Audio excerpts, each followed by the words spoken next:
Ensonga z'abamulekwa abakanira eby'obugagga bya kitaabu Yakobo Ssemwami Kamoja nga baatusina Gwebaafumita ebiso nga bwe tuzitukulaga tali kunfu kuva ku Lwomukaaga tebinnaggwa. Omu ku bafumitiddwa ebiso mu kavuvungano kano Kasozi Sulaiman, embeera eyongedde okuba embi. Mpulira obulumi bw'amaanyi nnyo era mpulira sakusa bulungi ate nena Gwebaafumita mpulira obuzito mukusa.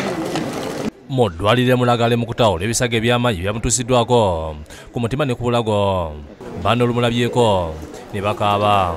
Kasozi mu kwogera ku Bukedde TV alambuludde ekyaviiriddeko okulwanagana kuno ku Lwomukaaga ekiro ne batuuka n'okunfumita ekiso era ng'alumiriza omusika Idi Ssemwami kunfumita nga bwe yeerayirira. Kati waliwo omukulu wange bamuyita Idi musika waffe ajja n'aŋŋamba nti wadde ngenda bbawo ebyammwe naye ngenda balekamu eddibu. Yalina obuso bubiri n'anfumita akasooka mu mbiriizi mu supiidi n'anfumita mu kifuba n'anfumita na muno. Ne bankwata omu Sirimaani n'ankwata nono gundi ani Sumaani naye n'ankwata guno omukono n'awuba ekiso najjayo ekiso n'anfumita wano waliwo ekituli bakitunze.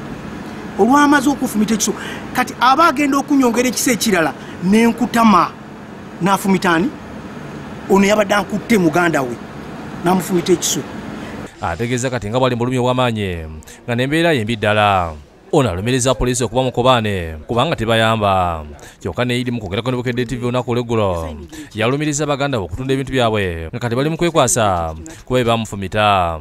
Abaana Basumaani batunze ebintu byabwe kati ku property yange ku flat where boys quarters ne bagenda ne bakubamu ekituli ne bagoba poliisi ne bakuba ne DPC okiwulira mukama wange. Kati obamaze okuba DPC ne batandika okuba ffe kubanga twabadde batono babadde bamobilizing abayenga bisatu like 300.